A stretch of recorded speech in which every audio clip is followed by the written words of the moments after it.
শোন শোনা তোমার কাছেও বলি যে মা মা কোনোদিন লোভী হয় না। আর যে কিনা গর্বে ধরে তার কাছে তো সন্তানের চেয়ে বড় কিছু পৃথিবীতে হয় না। আমি কেমন মা? আমি তেমন মা যে সন্তানের জন্য এতটা পাগল। আমি তেমন মা। আমি এমন স্ত্রী যে স্বামীর জন্য সব ছাইড়া দিতে পারছি। আমি এমন স্ত্রী জীবনটা বড় অনেক নিজের টর্চার সহ্য করছি, কিন্তু কেন কোনোদিন বলতে দিই নেই। তারপর আপনার কাছে আজকে বলতে বাধ্য হয়েছি, কারণ ওদের বলার কারণে যে আমি এমনই মা। আমি সন্তান এখনো থাকতে চাই, যে আমার স্বামী যেভাবে সংসারটা রাখা গেছে। আমাদের 4 জনে ছিল, যেহেতু স্বামী নাই, কিন্তু আমার ছেলে মেয়েদের নিয়ে আমি জানি যতটুকু আমাদের ব্যবসা থেকে যতটুকুই আসুক, যতটুকুই থাকুক, আর যদি তাও নাও থাকে, আমি মা আমি চেষ্টা করবো আমার ছেলের মেয়েরে নিয়ে আমি থাকার জন্য। হ্যাঁ, নুন পারি ডাল পারি যা পারি খাওয়ানোর জন্য, কিন্তু আমার ছেলে মেয়েদের আমি শান্তিতে একটু থাকতে চাই। আপনাকে সবার কাছে এক অনুরোধ, যেন এই ব্যাপারটা আপনারা দেখবেন যে আমি কেমন মা, আর আমার ছেলে মেয়ে আমার কতটুকু ভালোবাসে। আমি আপনার কাছে একটুকে অনুরোধ করি। আর শোনা তোমার কাছেও বলি যে মা মা কোনোদিন লোভী হয় না।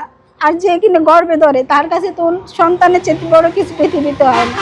যেদিন তোরা বড় হবি, সংসার হবে, সেদিন বুঝবি আজকে মার চোখের পানি কালকে কতটা মূল্যবান।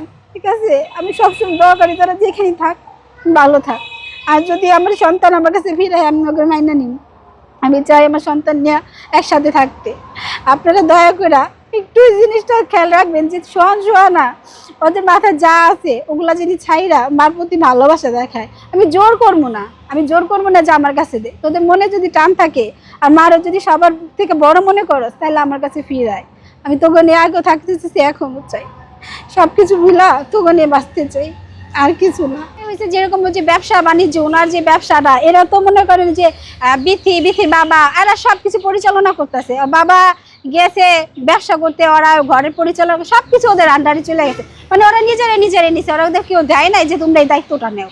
ঠিক আছে, ওরা নিজেরাই দায়িত্ব নিছে। ওনারা বলছে আমরা 2 মাস থাকবো, 2 মাস থেকে দেখবো সবকিছু, এদিকে ঝামেলাটা যাইবো, কেস মামলা কি হয়, তারপরে তোমার ছেলে মেয়ে না তোমরা থাকবা, এরকম একটা কথা হয়েছিল। কিন্তু এটা তো আর এখন হইতেছে না।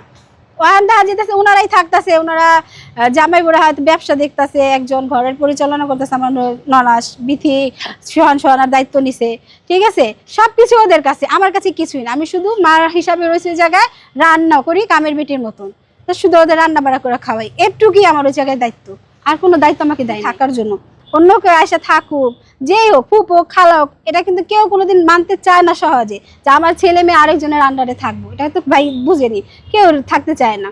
তো আমি চাইছিলাম যে আমার ছেলে মেয়ে আমি সুন্দরভাবে, যেরকম আমার বাবা থাকতে আমরা ছিলাম একসাথে, একটা ছোট পরিবার, আমরা ছেলে মেয়ে নিয়ে, আমি এরকমভাবে এখনও চাইছি থাকতে। কিন্তু ওনারা তো চাইতেছে যে সারা জীবন ওরা থাকবো, ভবিষ্যৎ করে দিব, যতদিন ওনারা আছে, সব বাবার ব্যবসা আছে, দেখবো, পরিচালনা করব। ঠিক আছে, ওনাদের আদেরকে দায়িত্ব থাকবো।